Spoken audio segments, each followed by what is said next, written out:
Mau ngapain BPJS ke depan? Jangan juga Pak Presiden ngomong di TV, saya lihat bolak-balik ngomong seolah-olah jangan cari pembenaran juga gitu loh pemerintah ini. Ini loh yang udah saya berikan untuk rakyat, yang sudah dibayar oleh pemerintah negara sekian triliun. Nggak penting rakyat lihat itu. Yang rakyat bilang, ini loh masih ada yang nggak bisa bayar, ini loh masih ditolak dari rumah sakit, dan itu melanggar konstitusi. Jadi saya perlu ingatkan nih teman-teman semua, baik Kementerian BPJS, Badan Pengawas maupun DJSN, dan kita semua yang ada di sini, mumpung tanda tangan kita masih laku, apa sih sebenarnya historinya bisa lahir BPJS itu apa?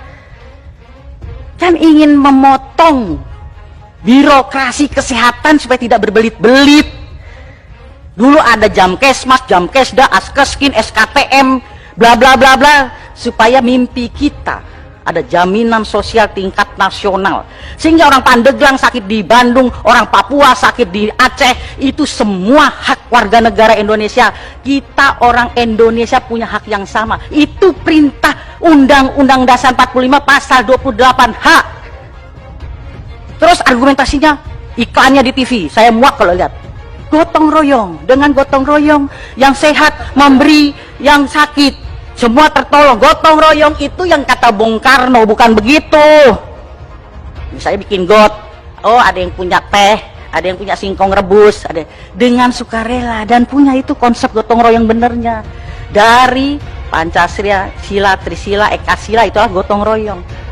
Kalau gotong royong orang dipaksakan, itu pemerasan. Kamu boleh nggak kena ini, mandiri, harus satu keluarga, 5 orang, itu yang tadi dibilang sama Adinda Anwar. Suruh ikut 5 orang, itu pemerasan, saudara menteri. Gotong royong yang dia udah tahu satu keluarga dia yang rawan sakit, anakku yang nomor 3, oh gajiku segini. Tadi siapa yang katanya mau ngeliatin nanti di daerah pemilihannya, saudara Salehno, saya yang sehari 20.000, dia bisa menggotong royongkan 1 orang, ya udah alhamdulillah. Itu harusnya tanggung jawab negara loh, tanggung jawab pemerintah loh. Dia udah mau menggotong royongkan 1 orang, jangan dipaksa juga dong 5 orang. Itu namanya pemerasan. Tanggung jawab negara, jangan lagi bicara nanti rugi dong BPJS, nanti pemerintah rugi dong. Bung Karno dulu memerdekakan republik ini, saudara menteri, ini kan tentara, pasti belajar dong Lemhanas. Saya nggak belajar Lemhanas, saya tahu. Bung Karno dulu nggak pernah mikir tentang gaji tentara segini, PNS, yang penting proklamasi, itu dulu. Ini nggak usah mikir, negara tidak boleh berbisnis dengan rakyatnya, tidak boleh. Maka itu perlu lompatan. Kalau belum udah takut rugi, takut mundur. Pak Jokowi wali kota sudah bisa memikirkan 250.000 rakyatku di Solo harus bagaimana sehat semua, pintar semua, dapat pekerjaan semua. Itu perintah undang-undang, bukan neko-neko. Begitu jadi gubernur DKI yang memikirkan 9 juta, begitu jadi presiden 260 juta. Makanya perlu yang bantu-bantu ini memikirkan. Jadi bukan ini data, ini kalau itu mau udah yang satu bisa ngerampok, kalau bisa yang lain juga ngerampok, begitu. Tapi ini hak rakyat. Undang-undang kesehatan juga mengatakan di situ, tapi mana rakyat ada yang terbela? Nggak ada. Padahal udah kita cantumkan di Undang-Undang Kesehatan pasal 32. Rumah sakit menolak pasien, sanksi di pasal 190. Baru nolak saja sanksinya 2 tahun, dan saya dulu nggak mau bilang atau 200 juta. Kalau karena ditolak yang tadinya dia stroke ringan begini jadi permanen gini apa mati, 10 tahun dan 1 miliar. Tapi nggak pernah ada pasien dipenjarakan dapat itu si dokter atau perawat atau apa, tapi selalu pasien yang jadi kalah. Padahal kita udah cantumkan kedaulatan pasien di pasal itu, nggak pernah disosialisasikan. Karena teman sejawat itu ikatannya terlalu tinggi. Saya pernah dibully sama ID di somasi, bukan dokter Terawan aja. Karena statement saya yang menyakitkan, saya bilang dokter lebih jahat daripada polisi. Polisi nilang orang sehat, dokter nilang orang sakit. Saya langsung dibilang dokter kecepatan keluar dari ID. Saya dulu masih Jainal ketua ID-nya. Saya bilang, Jenal, yang milih gue bukan lu, yang milih gue rakyat Sukabumi. Saya statement gitu, saya bilang sama anak saya yang dokter, kalau kamu mau jadi dokter jangan jadi pedagang, kalau jadi pedagang tidak bisa jadi dokter. Nggak boleh dua-dua itu dijadikan. Tapi sekarang dokter-dokter jadi pedagang, repot. Yang tidak harus USG, USG. Jadi perlu revolusi mental dulu itu. Kalau kita dulu kan ilmu dari dosen kita, kepintaran dari Tuhan kita terapkan. Sakit apa Bu? Panas, berapa hari? 4 hari. Coba lidahnya, oh observasi typhoid. Ibu di rumah diet lunak. Enggak kalau sekarang, dokter sekarang. Padahal udah tahu observasi typhoid. Tapi dia bilang ini, oh lab ya, 15% dari labnya.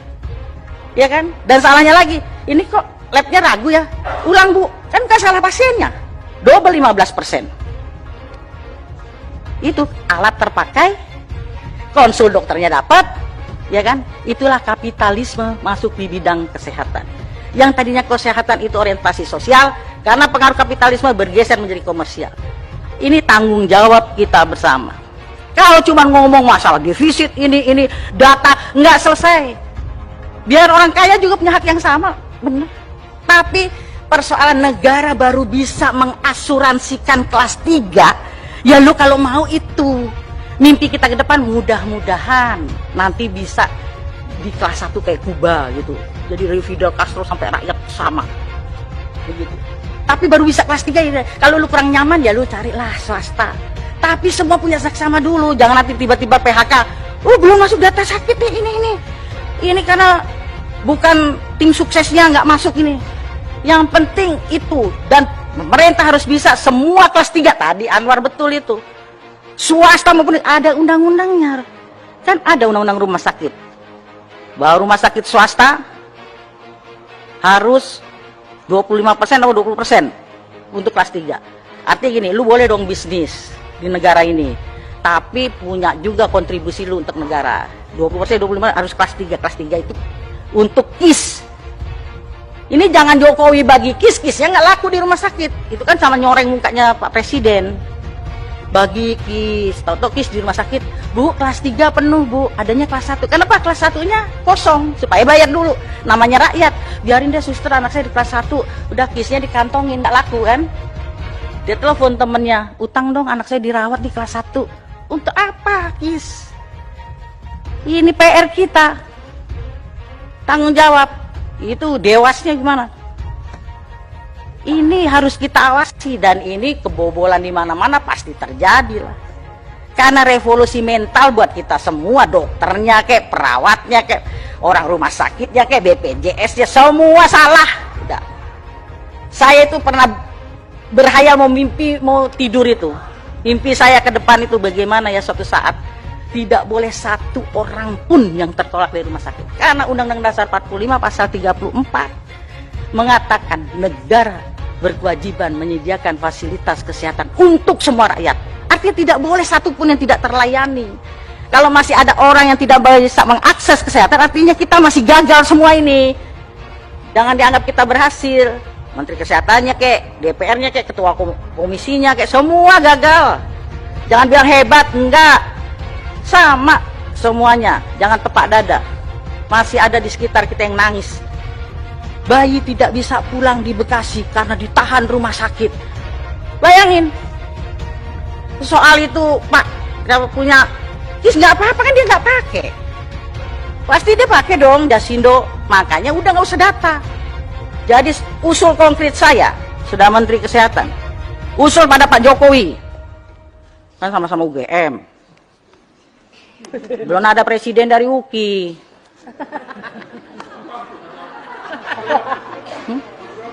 Kalau UGM kan, kalau saya pasti berani ngomong begitu sama Presiden. Pak Presiden, ini kan BPJS ini, kalau saya bisa bilang Mas Presiden gitu kan, BPJS ini kan produk unggulan pemerintah Jokowi. Saya usul khusus rapat kabinet tentang BPJS, Menteri Keuangan, tapi jangan Sri Mulyani terus yang nyocor mulutnya. Menteri Kesehatan ya jadi leading sektor di situ. Dia tukang bayar aja, tapi kebijakan kesehatan leading sektornya Menteri Kesehatan di situ.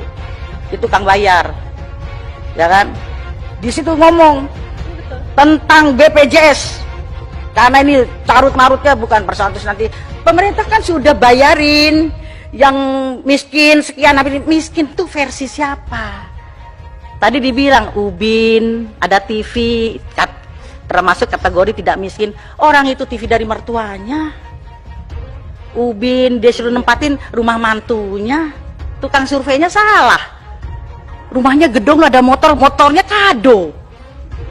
Salah surveinya, makanya nggak bisa buat patokan itu, survei itu salah udah semua. Pokoknya setiap warga negara rambutnya hitam, makanya jangan suka dibule-bule ini ibu ketua itu. Enggak, takut dianggapnya tidak, bukan warga negara asli gitu. Warga negara asli itu kan hitam, kalau uban ini kan lambang tua. Takut saya begitu dilihat bukan warga negara Indonesia. Semua punya hak sehat yang sama di mana seluruh Indonesia. Baru persoalan vaskesnya. Tadi kenapa saya kemarin usul supaya itu diperbarui dari 2005-2015. Saya berharap banyak nih sama Dokter Terawan nih. Saya sebenarnya mengikuti kisahnya apa. Jadi jangan DSA di sana, di sini kita DSA. Ya kan? Cuci otak kita semua. Kita masing-masing. Saya juga bisa cuci otak, Anda bisa cuci otak saya, semua kita sama. Jadi begitu. Jadi kita kembali kepada historinya, gotong royong kita yang benar. Ya ada, jangan iklan gitu lagi dah. Kalau Pak Abidin itu kan tukang bicara Pancasila di mana-mana, Pancasila. Sesuaikah kita sekarang Pancasila BPJS ini? Tidak. Kan yang kelima, keadilan sosial bagi seluruh rakyat Indonesia, kesehatan yang berkeadilan. Kalau masih ada orang tertolak itu belum adil. Kesehatan dari sisi satu aja, sila yang kelima. Belum kalau ditarik yang kedua, kemanusiaan yang adil dan beradab apa biadab nih. Kalau ada bayi masih disandra sama rumah sakit, jangan-jangan masih beradab atau biadab. Nah, Pancasila diomong di mana-mana, anggota DPR mau dilantik di Lemhanas tuh Pancasila, sebatas makalah ngomong Pancasila sampai muak saya dengarnya. Ya, nah itu sesuai Undang-Undang Dasar 45, Pancasila, Undang-Undang Kesehatan, Undang-Undang Rumah Sakit. Undang-Undang Rumah Sakit juga ada bahwa RSUD itu tidak boleh dijadikan sumber PAD loh, hati-hati. Nah, Pak Bupati, ini ada mantan-mantan wali kota, Pak Bupati, nggak boleh. Hasilnya itu untuk meningkatkan fasilitas kesehatan. Kadang-kadang bupati-bupati kita juga nakal. Ya kan, kalau mau kampanye pilkada, nanti kesehatan gratis, giliran udah jadi. Nah, nggak ada anggaran deh untuk ini. Nah, nggak sesuai dengan Undang-Undang Kesehatan.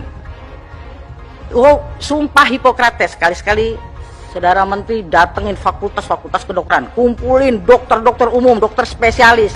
Ini kadang egonya dokter spesialis juga konyol, nggak memberikan kesempatan adik-adiknya muncul. Kumpulkan, disentuh Hipokratesnya itu. Saya bilang sama anak saya, ketika kau mau jadi dokter yang dibuat praktek, emang ada kelas VIP? Nggak ada kan? Kelas 3 semua yang colok-colok vaginanya itu. Tapi udah dokter, nggak ada yang mau lagi. Tuse, yang dirasain apa? Anget katanya ya.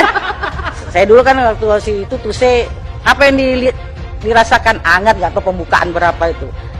Mana ada yang kelas VIP? Tapi giliran udah dokter, datengin BPJS kelas 3, sakit apa Bu? Diskriminasi senyum. Iya kan? Tapi kalau yang datang yang VIP, selamat siang Ibu, sakit apa, buka bajunya. Aduh, senyumnya bagus banget udah pokoknya. Makanya saya pernah mengidekan rumah sakit tanpa kelas, tapi nggak dikasih izin. Istilah sosialis, komunis, apalah, nggak tahu lah. Padahal itu yang benar sesuai Pancasila. Tapi kan nggak dapet izin. Gimana? Nah, jadi itu yang bisa saya sampaikan.